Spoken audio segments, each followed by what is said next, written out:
Hi everyone, my name is Ashmita and I'm from the TIER program. I'm here today with Adjei from White Ribbon and we're going to talk about healthy masculinity. Thank you so much Adjei for coming in. I'm so excited to get to chat with you about this. I'd love to know a little bit more about your role, what brought you to White Ribbon and what kind of things that you work on. Yeah, my name is Adjei. I'm a community engagement manager at White Ribbon. I've been working with White Ribbon for about 2 years now. And one of the things that brought me to this work is me reflecting on how I was growing up and the need to shift what my understanding of masculinity is, as well as creating spaces where I can make my community better and make folks who are more vulnerable within my community more safe. Amazing. Yeah, White Ribbon is such a wonderful organization and you guys do such cool work. I'd love to know more about how you define healthy masculinity for yourself and also when you're working with other folks. So healthy masculinity is a very interesting term, right? And I think we've seen the different ways in which that conversation has been had online in a lot of different spaces.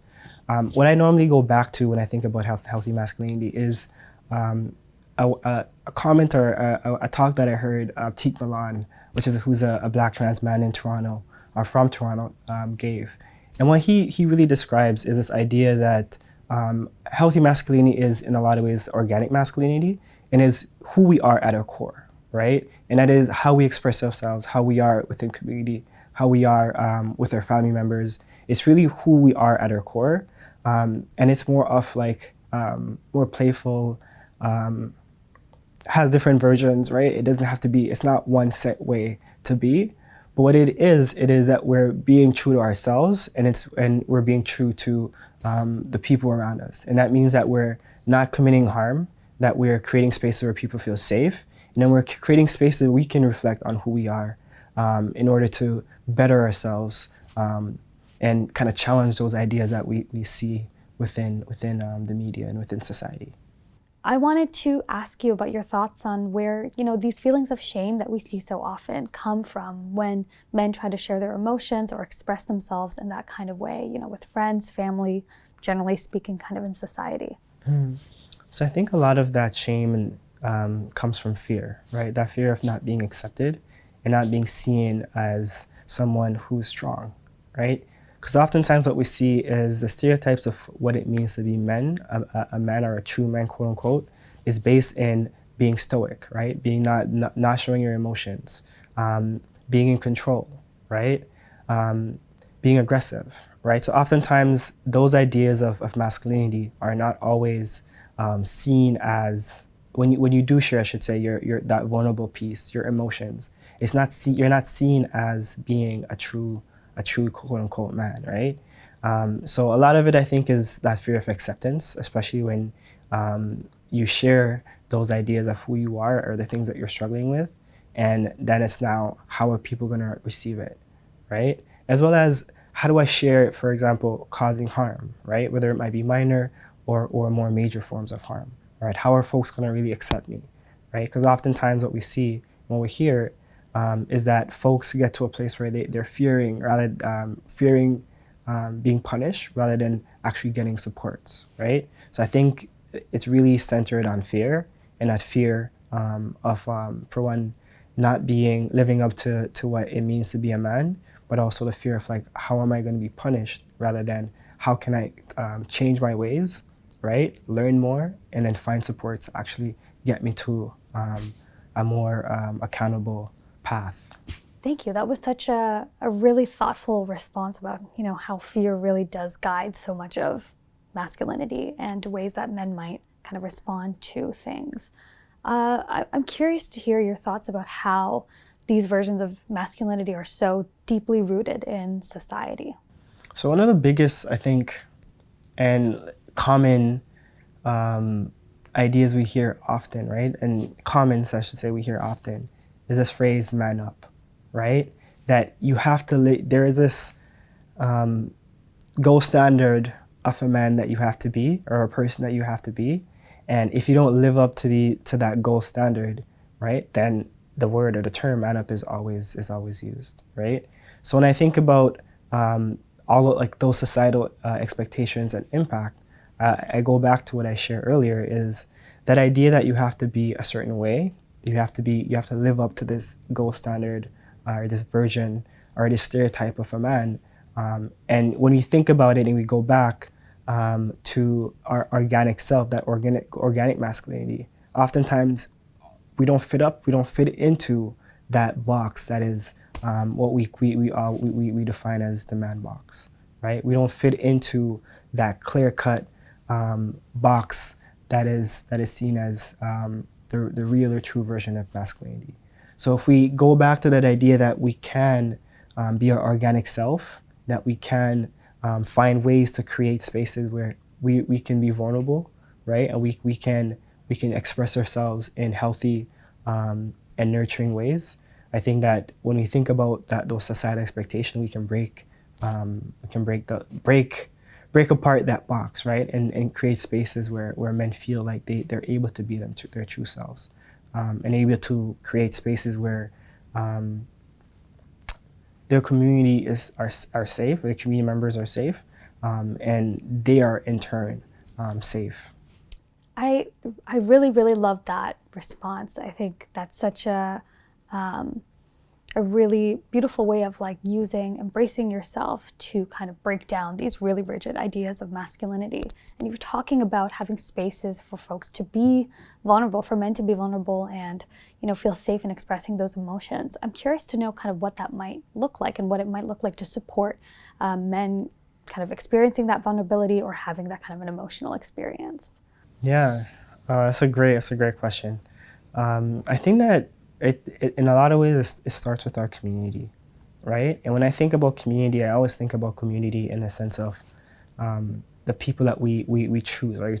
We can also think about it as chosen family, right? Like chosen community members.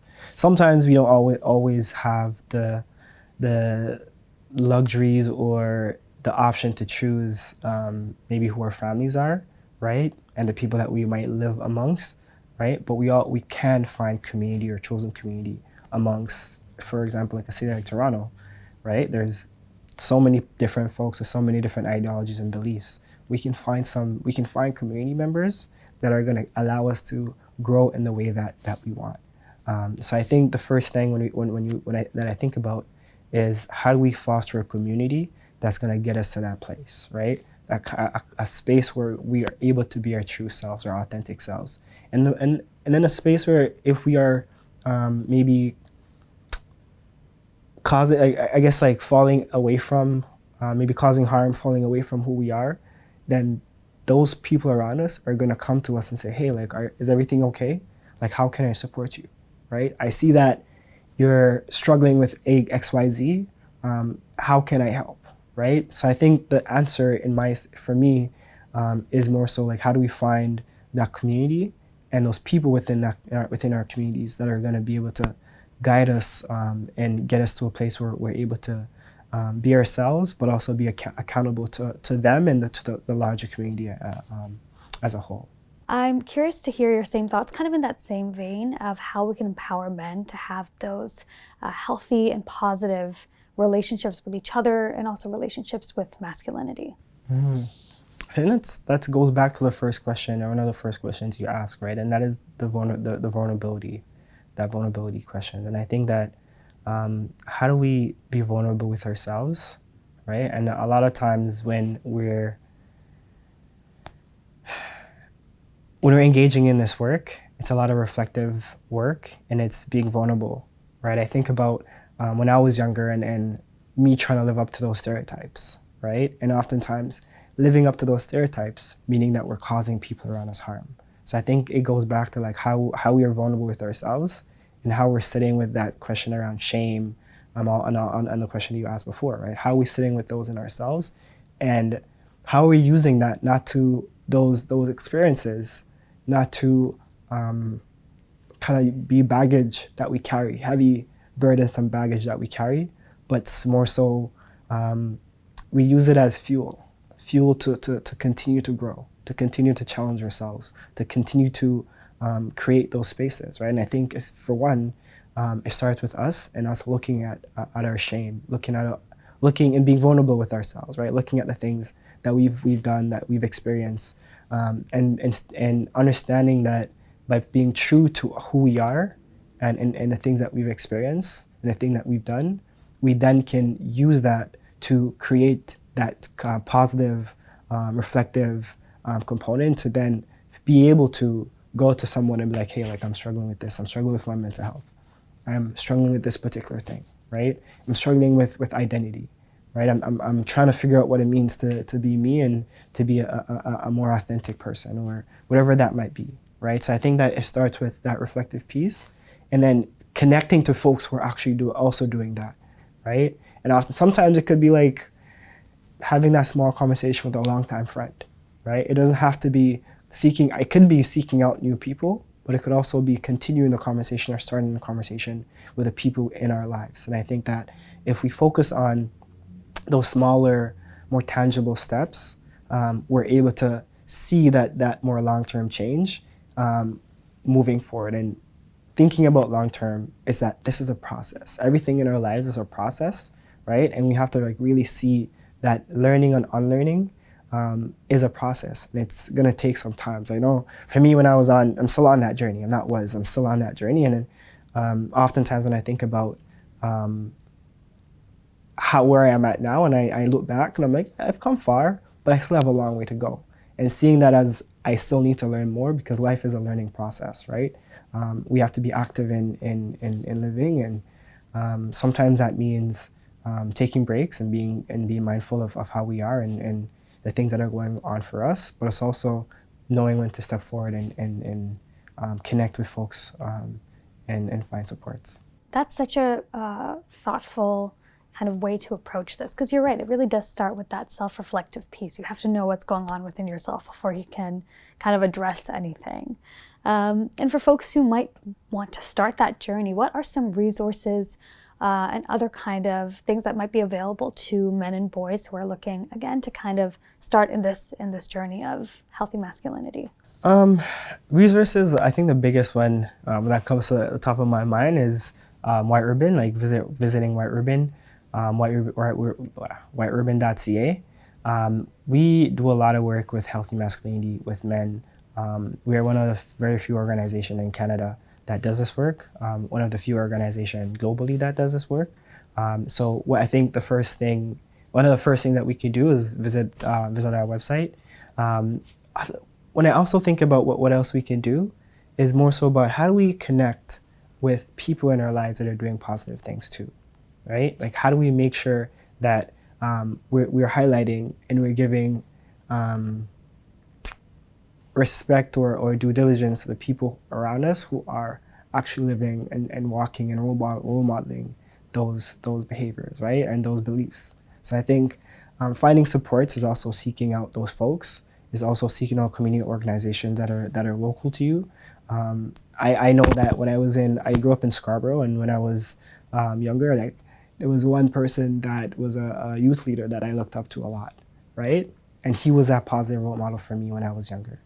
So I think that finding those community organizations, those community leaders who are doing that work is another form of resource. We live in a very global, digital world, right? And with that, there's two sides to it, right? There's a side where there's a lot of very radicalized messages. Then there's a side where there is the counter narrative or the counter conversation that is happening. And it's seeking out those folks who are doing that work, right? And being mindful of the things that we see online.